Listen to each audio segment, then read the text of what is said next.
So what I say? Enti Yewura Kennedy on support to the ye no. Ebeboa no because Nyankopɔn kra na eyi ehun senkyere ne de kire no. Me okɔ Kennedy osako party mu MPP kra na stay me vote dia me fama no.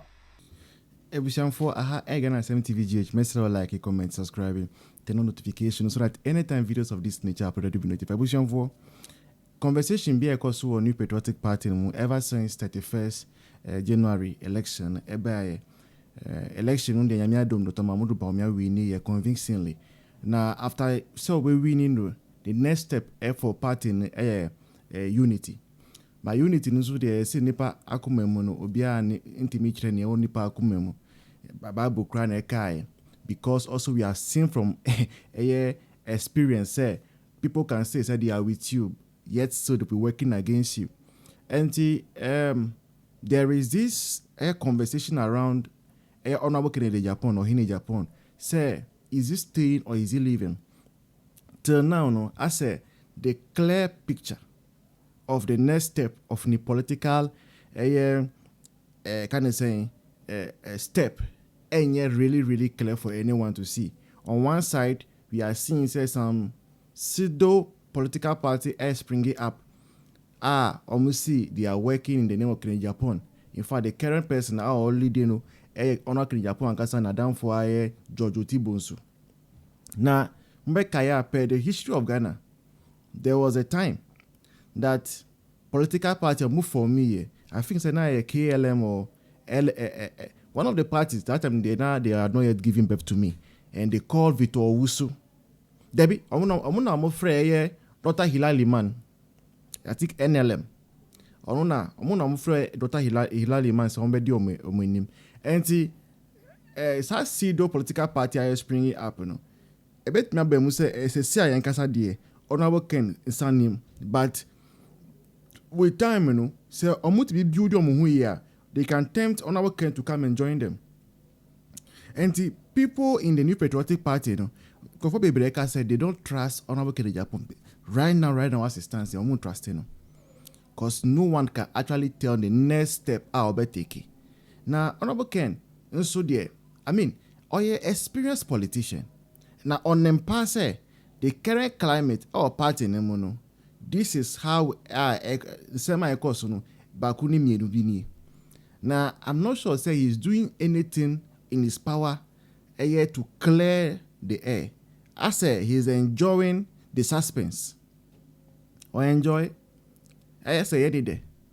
But I mean, and the kind of suspense our party is saying. I say a hijacking them be brave party nemo. Microphone to me feel free. We cannot really come together and plan. And what party no? And what will be our party nemo? But yeah, I feel say, I mean, I don't know what is going on, but a decision must be reached. An agreement must be reached. We heard of the time of Kufuor and Akufo-Addo. Kufuor had to wake up at dawn, go to the Akufo-Addo's house, speak, and all those things. I think, say, we need a clear signal from A.M. Pennyford who say, Honorable Ken is on board, and I say on we need that clear signal. Very, very important. Bushanfo, you can help and support this channel by donating to the mobile money down below there for us to buy more studio equipment, for us to better this place. And then once I said, Debia Ephraim Mono, Muji so a conversation is happening, it's not going anywhere. I'll see you in the next one. Cheers. So what I say? Enti Yewura Kennedy on support to the ye no. Ebeboa no because Nyankopɔn kra na eyi ehun senkyere ne de kire no. Me Kennedy osako party mu MPP kura na stay me vote dia me fama no. Yeah, fama wo MPP party ye. Wasako back to say dia yi. Wodi opa Bawumia nka nche so apagya ne nsa. Me meto abeti ya Kennedy. Because the Nyankopɔn ene kasa kire se Ghana edena koma so say the all can say Ghana first. Na enye MPP first ya on support ye ni the base. Ebeboa no. Nyankopɔn ebema na ni so ade hu nyina bam. Ko Ghana na se yepe no. Enye MPP na se yepe no. MPP mo koto abom yesai. Delegate for kra munru 400,000. Munru 271,000. Na say 1 million kra just 800 kwa munya mine pono mabedu 1 million. It is uncle for kakra we na wo Kennedy ene na apese omu tusu no mu antusu na stay with the party no say saa nipa dom no so support wo no mo ba me pitum be mo ate saa nipa dom no so support wo no a mo ye Ghana fo ma no se omo se peku bi dwon na ugu no bama e de kura no Ghana ye de be hye wonsa enye saa party a MPP na mine no obegina wakasa ye no no all kan yi no ompe Ghana yi hwe wo hwe chama wontini kodua no ho ahwan omukrom baumia omkohia baumia no saa nkofo no mugina ho no edi omu ne yemfa Ghana hye omu sana na wo fese Ghana no na sebi wono no wagimi ne woni mu Ghana oni mu Ghana fo ma no Ghana na da ho ne wagimi na woni ma ne ma Ghana fo ma mo chi me ma mo ha me ma mo jo ba bia mo bia sese minimum be dwindwini koko ya ne mahama no mo etwagu mfaswa yenya wo ho efiri Kwesi Bruni epenso bra Kwesi Bruni nya kwanse obedi Ghana force no satam na Gold Coast na omano sikasemina ne gina timber ene gold so na fi efre bi lampo no unyenya emfie dungo chwepepe ya shase eju lampo wo ye adwuma unye adwuma enti du ho na bo se nkrofo atowura mu echiri ansa na lampo no be firi ho enti mo ho na 1896 tete kwashi ekofa koko efri Fernando Po de eba goku sumemu enti ore ba na kase Eastern region na kase wo mudua enti wo mudua no bebre anyeyi because nasas no enye ema ore sen duaba no enti omu se kwayem na edua no eyiye enti tam Gold Coast time no na Western region ho nyina e kan sante ho ni sehwi ekwa kosi odesen doma ye ni abricos fo no ne bochie na ni nyina kan sante ho nenti kwa e ba sa na se koko no asante fo no e de ho jim na yedua eniti ayi santini odidwa na okokoyim ho na okoto odusen asase no na odi abopa na yado ni edua kuku no nti edua kuku no na ese ne epeje ne mu a na odi ama obi ahweso efre no enhweso ikite ni pakro na ebehwe kuku no so ama eduta mo ebeso ne so a na afi nhihye ni se omubu mu miensa na ne ohwe kuku no so no afa baako na afu wura no so onso afa mienu enti ba no nam se asantefo ye population no dos no ntu na afi nipa no mebiri de ho gi mu no na akoba se afi de kuku industries no abaye adwuma kase enti nam so ma eba se isimfo ni nyina eba ne kase o mo bedudo kuku no anaso mbaji nhweso na ono nso so anya wo mo no duane enti ba na afei abaye commercial commodity na adoso enti na the whole world na Ghana na ye leading producer of cocoa na Ivory Coast etoso mienu na omano sikasem no afedie ebegina ase cocoa ebeka odisen omano sikasem ho nti akire na ekoban say the backbone of the economy of Gold Coast no ansana Ghana eba no na cocoa nti ema adwumayefo anase ema nipa mebire adwuma apart from omo ana omo dodo ase no anase omo gi wodisen enhweso no sikoko no ba na se tia ya hata wie no ne wo companies ya na wo mo to kokoo no ebi ne PZ ya ne yɛfrɛ no sɛ Partition Zoconis ɛna ebi so ne yɛfrɛ no Lions ɛna akyire Kwame Nkrumah baa so no ɔde CPC Cocoa Purchasing Company ɛwɔ Kurofrom area hɔ no na Ashtown area hɔ no nti ɛbɛyɛ adwuma kɛseɛ pa industry kɛseɛ akɛseɛ other countries no any tribes nyinaa ɛba Ashanti region na kɛseɛ wɔn yɛ cocoa adwuma na Africa sutos mienu Ghana yɛ number 1 na sɛ na aban no wɔ Africa su no ɛtɔ ɛsɛn cocoa no free akuafo no na ɛyɛ Africa su deɛ no ɛyɛ ɛkɔsoro kakra bi ɛsene ɔresɛn Gokos nti na deɛ ɛkɔba no sɛ ɛyɛ ɛdesɛn akuafo na no ɔmo te border hɔ no na enam sɛ na Africa su price no yɛ higher kakra no na mebree di wɔn cocoa no ɛfa ewuram na wɔn de kɔ Africa su na wɔn akɔtɔn nti ma ɛyɛ Gokos aban ɛtu ɔmo ana bɛ Kwame Nkrumah bae no kɛsɛ ɛbɛyɛ Ghana aban na yɛwɔ border gas ya wɔn ɛhwɛ sɛ cocoa no yɛmfa ɛnkɔtɔn no Africa smugglers no nti na kɛseɛ no antimi nkɔ nti Gokos anase Ghana ɛkɔ so yɛ number 1 producing country ne de nti ma ɛkɔba sɛ afɛ de Africa su betimi ebetwa yɛ no na ani sɛ Kwame Nkrumah ɛba so no yenya independence no na propaganda nkontompo owura bi ne afrɛ no Apia Dankwa medical kan ne ho asɛm dada na ofiri bonwire wona no yɛ akuafo hene nti oya no Kwame Nkrumah sɛ akuafo no nyinaa ase wɔ mkoko no wɔ mebɛtɔn no sirensia ɛno nti no na kɛsɛ koko bag bia no na Kwame Nkrumah aban ɛtɔ no sirensia nti wodi kɔ abinkwim a na de ɛkɔba no sɛ wɔn a wɔte border no nyinaa no sɛ Ghana yɛtɔ koko sirensia de a na Africa so bo no ɛyɛ more than sirensia na sɛ bo no so kɛseɛ part ɛsne Ghana na ogi sɛ hene wɔn de bɛkɔ na kɛsɛ border ayi no nyinaa no most of the same farmers nyinaa na wɔn de kɔ Africa na wɔn akɔtɔn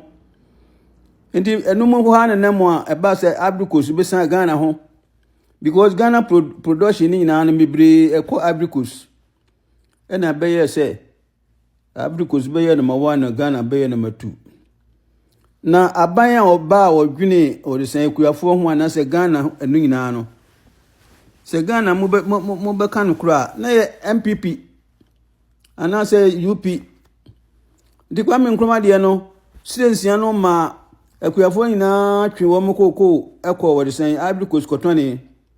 kosisi yetu Kwame Nkrumah no ɛna afei ɛkɔba sɛ cocoa production no mebre no na Africa no ɛsan ɛka Ghana especially the bra Nana Akufo-Addo abaya wɔne Africa government no kɔyɛ alliance no ya kɛsɛ ɛkɔba sɛ Africa bo no ana ɛsɛ yɛden yɛfa so editua Ghana akuafo noka ɛna ma ɛba sɛ aban ɔba wɔdwene akuafo ho no ɛhya se efi ai kufo a time ya kukufo nya ahotɔ nti sɛ wohwɛ mu a medical kan Kwame Nkrumah mu no ɛdesan ɛfa so no ɔdesan Mahama ɛne ne NDC ɛfa so no wɔn mena akuafo ho ɛno nti no ne Mahama yɛ nyinaa akuafo wontu ho kan nyinaa no ɛyɛ boapayɔ wahyɛda na sɛ ne koko aso ɔman mu abesi nɛ Islamfo nyinaa ma na yɛde hwɛ wɔn yɛde hwɛ wɔn mu school ɛna nkran asiesie nyinaa nso koko ya na yɛde asiesie nkran ɛno nti no ne yɛkɔba no sɛ aban a ɔba wɔn wɔnwene wɔde sɛn akuafo ho no wɔn fa ho sɛ koko no so wɔntɔ ɛnso sɛ mo hwɛ a aban no ayɛ de sɛ Mahama aban no wotumi nya sika ɛde ɛkra wɔde sɛn excavators ya begu o man mu ne kwan bɛn so na afei wonye sika emfantua kokofo anase akuafo ɛka wɔyɛ na adwene na sɛ wɔhyɛ da sɛ koko no wɔtwa ne nyinaa gu na daakye bia no yɛm di kwa sɛ Ghana kora yɛdua koko da enti mo amon koko yɛnya munye ntwa no ma mo ntɔn kosi sɛ nyame beto edusɛ ensuo eguso ma enkwa eba emre beba no mo koko kai no mo benya ɔsɛn akatuapa enti misɛ mo ma mo ntɔn mo koko no ni koko ayebi ama ne wanya sika sɛ ɔtete ma delegate a yɛde kɔto abama no to aso medase yɛtɛ ne sɛ so bi ba na ɔbɛyɛ sad na wɔde twe w'adwene fi the message na you are trying to send across no ɔde suedi w'adwene fi wɔ no obi ba na de ɔyɛ moderator no wa mute no no ayɛ den wɔgyina ase no watie message no aha but ɔmo ani kɔ comment section ho too much a afɔ bo nsɛ message na wo send no na afɔ w'adwene yɛ den atie fi hɔ no but the message no ade no yɛ den ho nya me kɔso no so we say journalists we mu a ade omo ya ne say omo betena radio so na omo political party na omo feed on no omo abo omo chidom inti NDC for by omo ama nipa mako 14 appointment uko internet ne so na radio number of journalists NDC by omo appointment ebe yi ni nyina ama no akọ back no asa akọ check the number of journalists NPP so by from 2016 to 2024 omo appointment a ebe yi ni nyina ama into these journalists ne betina radio so na say third force the bar we are sure so be ma kwan say third force bimbra because one on the parochial interest ne mother political party ni into near ye be ne say it's about time I was here tina nature king can be a kama you call this ejom sa eyi na wo honum eyi na omo ya announcement wo so no ye koso ni etuaka ni sending message ni across ema ye maame no mo wodwom ye nuanu mo ye adwuma wodwom obi wo ba be didwa those are the places ni patimi bodom pem da ne de nyina message ni bi ho ne yete no because no kodwom a okote message na no de abafie no abe disseminate ofie it is about time honum ne wosi nya abotre ni disseminate messages no social media ni ye ade wo so pa omo ba ebetie ne de bebre ate the base no but so hwe ye maame no ma se bi o muntimi operate phone ogu okra na o phone bi but ne network system no poor untimi nyesa ne ma we nyina nti o se sa dwom ene afie mu no ene ye konne de message ne send across ye yesa de we be 2 3 4 5 months bet you me say nipa bebre ankasa directly no epese o munya adwen sachra but omu hu ba bi omu mfo mu fufuo nye den enkobo by immediately say ye benya third force formidable to understand say ye rural households mu etiminate memfo kasa one by one eno beboa ade ba kwa me den say mpanyimfo ya omadwen say ye te polling stations na ye de na bedo so achen the existing ones na were the two political parties nim no nti ene na beboa ya ma ye nkrofo etimi akofom ama omaye den aye adwuma ama na bo ama the base na nyen stress o wa ha na join the base emo abamumbu ye ba out stronger ye ba out very very stronger ye den hihye ye gu kwan ye se hu sabrewa eche wadwaya enye se bibia nti o siesie no ho no pia wo hu se bi o ya babawa nti misre obi enya botoye mu adwuma ye de ba abonten na ye adwuma kese tofo ma Ghana fo ebe paya mo bia nso ebe den ebe nya ne mudi ewum nti misre obi bana de oka asem bi kwa na enye ya mute no ye nkoso nsan ne message ebi mo hyedaba so mo ba be ye den mo ba be sue mo mind every adwuma ye no so habibre pa platform so habibre pa habibre emu bi enya feedback na nyoma microphone so a threatening phobia no ebi ono na ye a on kan kire mu